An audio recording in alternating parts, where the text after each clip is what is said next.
गोपिका जीवनस्मरणं गोविंद गोविंद।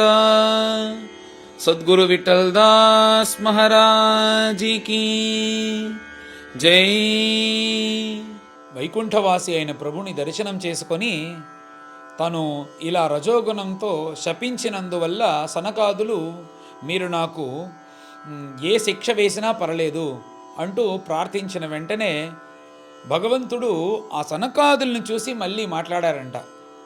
ఏం మాట్లాడారంటే, మీరు ఇలా అనొచ్చా? ఎందుకంటే మీలాంటి సాధువులకి దర్శనమిచ్చేదానికే నేను ఇక్కడ వైకుంఠంలో ఉన్నాను. అలాంటి నా హృదయం తెలియకుండా ఇలా వీరు చేసినందువల్ల మీరు శాపం ఇచ్చిందే సరి అంటూ వాళ్ళని సమాధానం చేసి, పైన తన దగ్గర ఉండే పని చేసేవాళ్ళు కదా జయ విజయులు, తన పార్షదులు కదా, అందుకోసం వీళ్ళు తప్పు చేస్తే అది నేనే తప్పు చేసినట్టు అని చెప్పి భగవంతుడు క్షమాపణ అడుగుతున్నాడంట ఆ సనకాదులను చూసి. ఎంత పెద్ద ఆత్మగుణం చూడండి! ఆ సనకాదులను చూసి భగవంతుడు తాను క్షమించమని అడుగుతున్నారంట. ఇప్పుడు భగవంతుడు తన గురించి చెప్తున్నాడంట.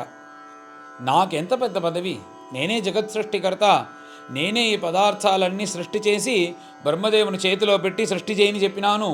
నేను వేసేదే ధర్మం, నేను చెప్పేదే ధర్మం, నేను చెయ్యకూడదని చెప్పేదే అధర్మం. అలాంటిది నేనే ఈ ప్రపంచానికి అధ్యక్షుణ్ణి. అలాంటి నేను ఒకవేళ మీకు అపచారం చేసినానంటే పర్లేదు, నేను కూర్చోను. ఒకవేళ ఒక పూట నాకు తెలియకుండా నా చేతులు కానీ మీకు అపచారం చేసిందంటే నేను ఆ చేతులు నా దగ్గర పెట్టుకోను. చింద్యాం స్వబాహుమపి అని భగవంతుడు, నేను నా చేతుల్ని నేనే నరుక్కునేస్తాను, మీకు అపచారం చేసిన చేతులు నా దగ్గర ఉండకూడదు అంటూ ఇలా సనకాదులు చెప్పినారంట. అందుకోసమే మహాత్ములు చెప్పేటప్పుడు, నువ్వు భగవత్ అపచారం చేసినా కూడా పర్లేదు, భగవంతుడు మన్నిస్తాడు. భాగవత అపచారం మాత్రం చెయ్యొద్దు. భాగవతుల్ని హేళన చేయడం, భాగవతుల్ని ఏమార్చడం, ఇలాంటి పనులన్నీ చెయ్యకూడదు అంటూ పెద్దలందరూ చెప్తారు. ఇలా భగవంతుడు చెప్పేటప్పుడు, ఒక పూట నాకు తెలియకుండా నా చేతులే మీకు అపచారం చేస్తే దాన్ని కూడా నరికేస్తాను అని సనకాల దగ్గర చెప్పినారు. దాని తర్వాత వీళ్ళకంతా ఏం తెలుసు మీ గురించి అని చెప్పేటప్పుడు, నేను ఇప్పుడు నా శరీరంలో అంతా ఇన్ని ఆభరణములు ఉన్నాయి, నేను తలపైన ఒక కిరీటం పెట్టుకొని ఉన్నాను. ఆ కిరీటం యొక్క స్వారస్యాన్ని భగవంతుడు ఇప్పుడు చెప్తున్నాడు. ఇది ఎక్కడ కూడా లేదు. నేను మొట్టమొదటిసారిగా భాగవతం చూసేటప్పుడు నేనే తెలుసుకున్న విషయం ఏమిటంటే, భగవంతుడు తలపైన కిరీటం పెట్టుకొని ఉన్నారంటే ఆ కిరీటం అందరూ అందం కోసం పెట్టుకొని ఉన్నారు, అందరూ అనుకుంటారు ఒక రాజుగా కిరీటం ఉంది అని. ఆ కిరీటం దేంతో చేసి ఉంటారు? ఆ కిరీటం బంగారంతో, వెండితో, దాంట్లో మరకతం, వజ్రం ఇవన్నీ పెట్టి అందంగా చేసి భగవంతుని తలకి సమర్పిస్తారు కిరీటంగా. ఇది అందరికీ తెలుసు. కానీ భగవంతుడు చెప్పేటప్పుడు ఏమన్నారంటే, ఈ కిరీటం నేను అందం కోసమో, నేను రాజు అనడం కోసమో పెట్టుకోలేదు. నాకు ఏమి ఆశ అంటే, మీలాంటి ఉత్తమమైన భాగవతోత్తముల యొక్క చరణారవిందంలో ఉండే ఆ పాద రేణు ఉంది కదా, ఆ పాద ధూళి, ఆ పాద ధూళిని తలపైన పెట్టుకోవాలని నాకు ఆశ. భగవంతుని యొక్క చరణారవిందం, భగవంతుని యొక్క చరణారవిందాన్ని తలలో పెట్టుకోవాలని భాగవతులు ఆశపడటం లోకంలో ఉందంట. కానీ భగవంతుడు ఇలాంటి భాగవతుల యొక్క పాదదులని తలలో పెట్టుకోవాలని ఆశపడుతున్నారంట. ఇప్పుడు ధూళిని కానీ తలలో పెట్టుకోవాలంటే అది సాధ్యమో? ఇటుపక్క అటుపక్క వెళ్ళేటప్పుడు, ఏదైనా వ్యవహారం చేసేటప్పుడు ఇలా అది ఎగిరిపోతుంది గాలిలో. అందుకోసం ఎగిరిపోకుండా ఉండడం కోసం దానిపైన తలలో పెట్టుకోవాలి. తలపైన దేన్ని పెట్టుకుంటాం? కిరీటం కదా పెట్టుకుంటాం. అందుకోసం కిరీటం అనే వ్యాజంతో మీ పాదరేణు అన్నీ కలిపి ఆ కిరీటంలో ఆ దాంట్లో పెట్టి దాన్ని నేను తలపైన పెట్టుకొని ఉన్నాను. ఈ కిరీటం నేను కోసం ఏదో ఒక అందం కోసం పెట్టుకోలేదు. అంత గొప్ప మహాత్ములైన మీకు అపచారపడినారంటే వీళ్లకు ఈ శిక్ష పడాల్సిందే అంటూ సనకాదుల్ని సమాధానం చేసేవాళ్ళు ప్రభువులు. ఇంత సమాధానం చేసినా కానీ సనకాదులకు ఇంకా బాధగానే ఉంది. అలాగే జయవిజయులు కూడా బాధపడుతున్నారు. ఇద్దరూ తాను చేసిన తప్పు కాదు, ఈ రజోగుణంతో ఎందుకు మనం శపించాము? ఆ జయవిజయులు కూడా మనం చేసింది తప్పు అని ఇలా ఉండేటప్పుడు భగవంతుడు వాళ్ళిద్దరిని చూసి మాట్లాడారంట. ఇది నీ యొక్క సంకల్పము కాదు, వీళ్ళ యొక్క తప్పు కాదు, ఇది నేను అనుకున్నది. ఎందుకంటే ఈ జగత్ అనేది సృష్టి అయింది. జగత్ సృష్టి అయిన తర్వాత అన్నీ జరగాలి. నేను ఇప్పుడు ఎంతసేపు పనుకొని ఉండేది? నేను పనుకొనే ఉంటేనే ఉంటుందా? నాకు లేచి యుద్ధం చేయాలి. నేను యుద్ధం చేయాలంటే నాకు సమంగా ఉండే పార్షలులతోనే నేను యుద్ధం చేయగలుగుతాను. ఊరికే సాధారణంగా ఉండే వాళ్ళతో వెళ్ళి యుద్ధం చేసినానంటే అది నాకు రుచికరంగా ఉండదు. అందుకోసం నేను యుద్ధం చేసేదానికే ఇలాగ మీరు శాపం ఇచ్చి వీళ్ళు భూలోకంలో పుట్టేలాగా చేశాను. ఇది నా సంకల్పం, మీరు పైన ఎవ్వరు బాధపడద్దు అని చెప్పి తర్వాత జయ విజయుల దగ్గర భగవంతుడు అన్నారంట, మీరు దిగులు పడకండి, ఈ శాపాన్ని నేను తొలగిస్తాను, అదేం విషయం కాదు, నా ప్రీతి అర్థమే ఇది అన్నీ జరుగుతుంది, అందుచేత మీరు పైన పుట్టాల్సిందే అసురులుగా అంటేనే సరే అని జయ విజయులు కూడా ఆమోదించారు. ఇప్పుడు అందరూ సంతోషపడ్డారు. అలాంటి వైకుంఠంలో ఉండే ప్రభువుని సనకాదులు బాగా మొత్తం దర్శనం చేసేదానికి కదా అక్కడికి వచ్చినారు. వెంటనే సనకాదులు భగవంతుని చూసి వైకుంఠం అంతా దర్శనం చేసుకొని పరమ ఆనంద మహాలక్ష్మిని సేవించి ఉపనిషత్తు సేవించే భగవంతుని యొక్క చరణారవిందాన్ని సేవించి ఇలా వైకుంఠంలో ఉండే మూర్తిని బాగా దర్శనం చేసుకొని వాళ్ళు బయలుదేరినారు. దీని తర్వాత ఏమైందంటే ఈ జయ విజయులు శాపం కారణంగా వైకుంఠం నుంచి కింద పడుతున్నారు. అప్పుడు కింద పడేటప్పుడు వాళ్ళు ఏమంటే హా హా హా హా అంటూ శబ్దం చేసుకుంటూ పైనుంచి కింద పడుతున్నారంట. ఇక్కడ ఏమి ఆశ్చర్యం అంటే వాళ్ళు ఇలా పడేటప్పుడు ఇక్కడ ఇంకో చోట్లో ప్యారలల్గా ఈ దితి ఉంది కదా, ఈ దితి కశ్యపుని యొక్క వస్త్రం ఇలా లాగుతుందంట, నాకు పైన పుత్రభాగ్యం కలగాలి అంటూ. ఇలా ఆ కశ్యపులు దితి యొక్క ఆశను తీర్చి ఇలా వాళ్ళు ఆ పనిని ముగించిన వెంటనే దితి గర్భం, ఆ గర్భంలోకి ఈ జయ విజయులు లోపలికి వెళ్ళినారు. వాళ్ళు వెళ్ళి లోపల ఉన్నందువల్ల ఈ దితి ఏమనిందంటే, ఇలాంటి దుష్టులు నా గర్భంలో ఉంటున్నారు, వాళ్ళు బయటకు వస్తే లోకానికి ఇంకా అమంగళకరం, అందరినీ పీడిస్తారు, అందుచేత ఆ దితి ఏం చేసిందంటే వీళ్ళు ఎంతవరకు పుట్టకుండా మన గర్భంలోనే పెట్టుకుంటే అంత మంచిది అంటూ ఆమె పెట్టుకొని ఉంది. దానివల్లనే ఇలా చీకటి లోకమంతా ఇలా వ్యాపించి ఉంది. అందుచేత ఎవరు దిగులు పడకండి, భగవంతుడు చూసుకుంటాడు. ఎందుకంటే ఈ కథ అనేది ఎందుకు ఇలాగ వచ్చి ప్రపంచమంతా చీకటిగా ఉందని ఈ దిక్పాలకులు దేవతలు మహర్షులు ప్రార్థించారు కదా, దానికి బదులు బ్రహ్మదేవుడు చెప్పేలాగా ఈ అధ్యాయం అనేది పూర్తి అయింది. పైన అందరం కలిసి పారాయణం చేస్తాం. అథ షోడశోऽధ్యాయః బ్రహ్మోవాచ ఇతి తద్గృణతాం తేషాం మునీనాం యోగధర్మిణాం ప్రతినంద్య జగాదేదం వికుంఠనిలయో విభుః. శ్రీభగవానువాచ ఏతౌ తౌ పార్షదౌ మహ్యం జయో విజయ ఏవ చ కదర్థీకృత్య మాం యద్వః బహ్వక్రాతాం అతిక్రమం యస్త్వేతయోర్ధృతో దండః భవద్భిః మామనువ్రతైః స ఏవానుమతోస్మాభిః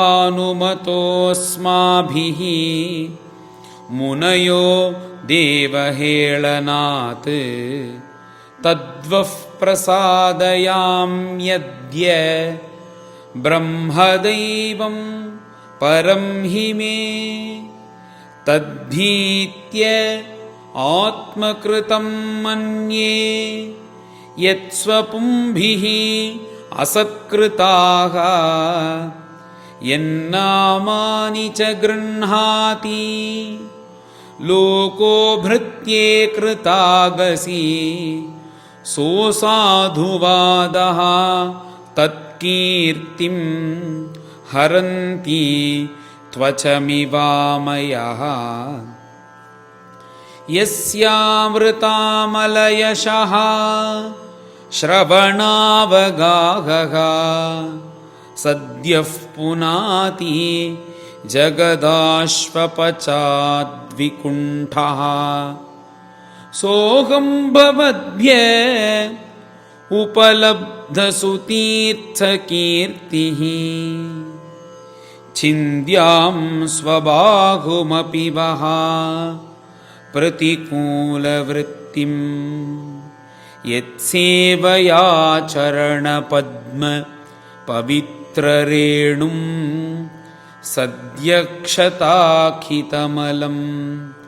प्रतिलब्धशीलं न श्रीः विरक्तमपि मां विजहाति यस्याः प्रेक्षालवार्थ इतरे नियमान् वहन्ति नाहं तथाद्मि यजमानहविर्वितानि श्च्योतद्घृतप्लुदमदन् हुतभुङ्मुखेन यद्ब्राह्मणस्य मुखतश्चरतोऽनुघासं तुष्टस्य मयि अवहितैः निजकर्मपाकैः येषां बिभर्मि अहमखण्ड विकुण्ठयोग मायाविभूतिः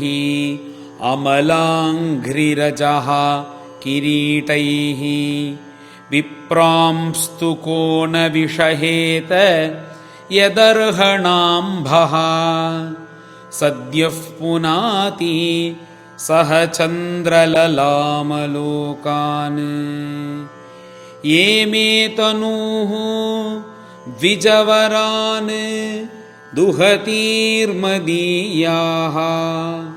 भूतानि अलब्धशरणानि च भेदबुद्ध्या द्रक्ष्यन्ति अघक्षतदृशो ह्यहिमन्यवस्तान् गृध्रारुषा मम कुशन्ति अधिदण्डनेतुः ये ब्राह्मणान् मयि धिया क्षिपतोर्चयन्तः तुष्यद्धृदः स्मितसुधो क्षितपद्मवक्त्राः वाण्यानुरागकलया आत्मजवत् गृह्णन्तः सम्बोधयन्ति अहमिवाहमुपाहृतस्तैः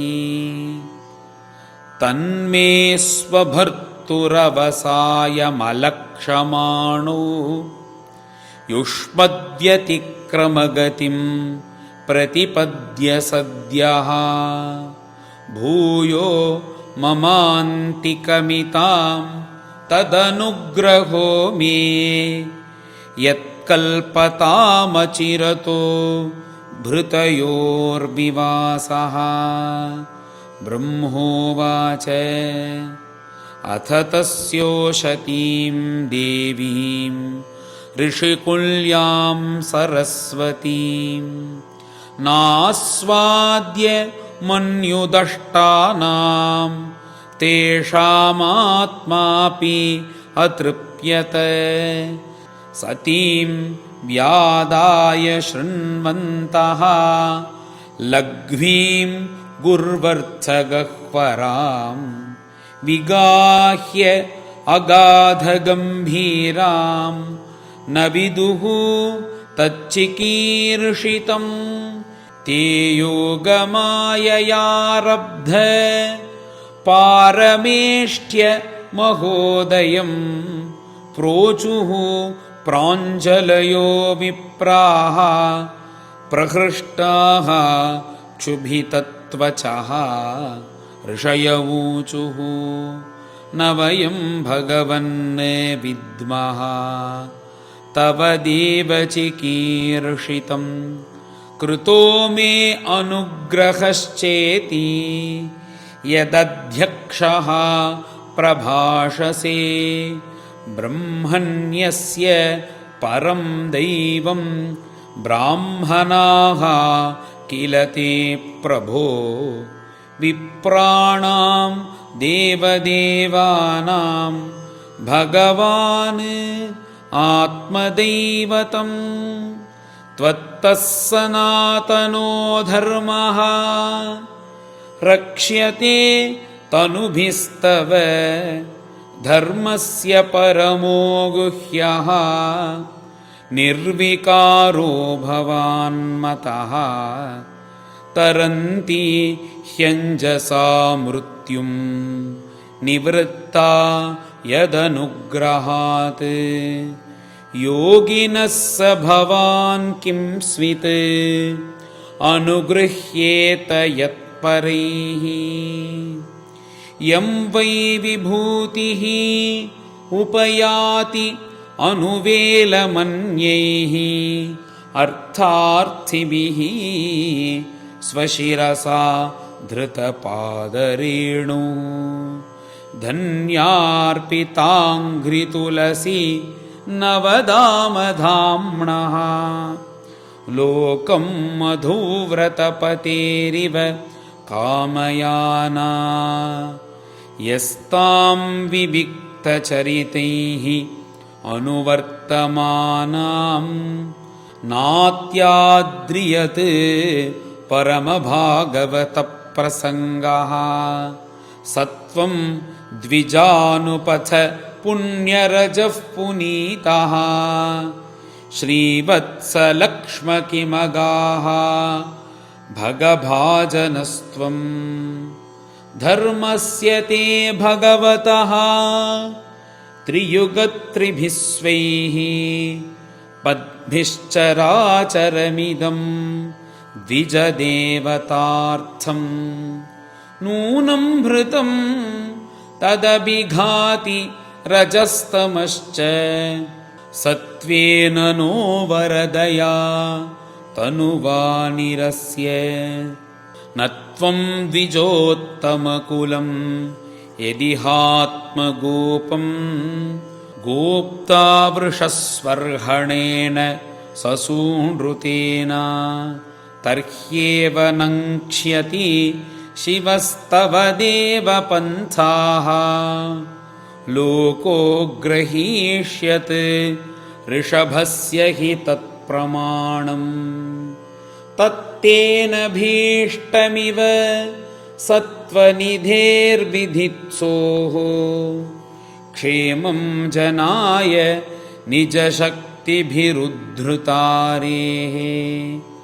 नैतावतात्र्यधिपतेः बत विश्वभर्तुः तेजः क्षतं तु अवनतस्य सते विनोदः यं वानयोः दममधीश भवान् विधत्ते वृत्तिं नुवा तदनुमन्महि निर्व्यलीकम् अस्मासु वाय उचितः ध्रियतां सदण्डः येनागसौ वयमयुङ्क्ष्महि किल्बिषेण भगवानुवाच एतौ सुरेतरगतिं प्रतिपद्य सद्यः सम्ब्रह्म संभृत समाध्यनुबद्धयोगौ भूयः सकाशम् उपयास्यत आशुयो वः शापो मयैव निमितः तदवैतविप्राः ब्रह्मोवाच अथ ते मुनयो दृष्ट्वा नयनानन्दभाजनं वैकुण्ठं तदधिष्ठानं विकुण्ठं च स्वयं प्रभं भगवन्तं परिक्रम्य प्रणिपत्य अनुमान्य च प्रतिजग्मुः प्रमुदिताः शंसन्तो वैष्णवीं श्रियं भगवान् अनुगावाह यातं मा भैष्टमस्तुषं ब्रह्मतेजः समर्थोऽपि हन्तुं नेच्छेमतं तु मे एतत्पुरैव निर्दिष्टं रमया क्रुद्धया यदा पुरापवारिताद्वारी विशन्ती मय्युपारते मयि संब्रह्मयोगेन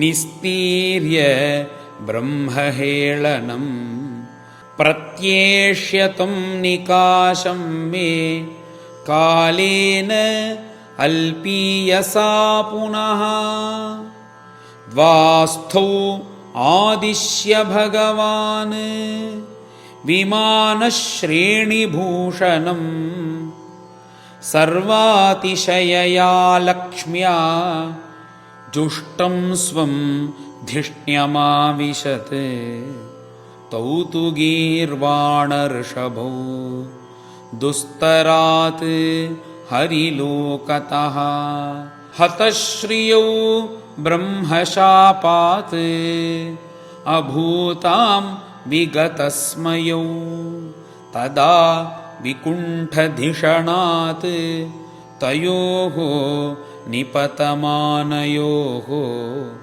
हाहाकारो महानासीत् विमानाग्रेषु पुत्रकाः तावेव ह्यधुना प्राप्तौ पार्षदप्रवरो हरेः दितेः जठरनिर्विष्टं काश्यपं तेज उल्बणं तयोरसुरयोरद्य तेजसा यमयोर्हि वः आक्षिप्तं तेजये तर्हि भगवान् तद्विधित्सति विश्वस्य यः स्थितिलयोद्भवहेतुराद्यो योगेश्वरैरपि दुरत्यययोगमायः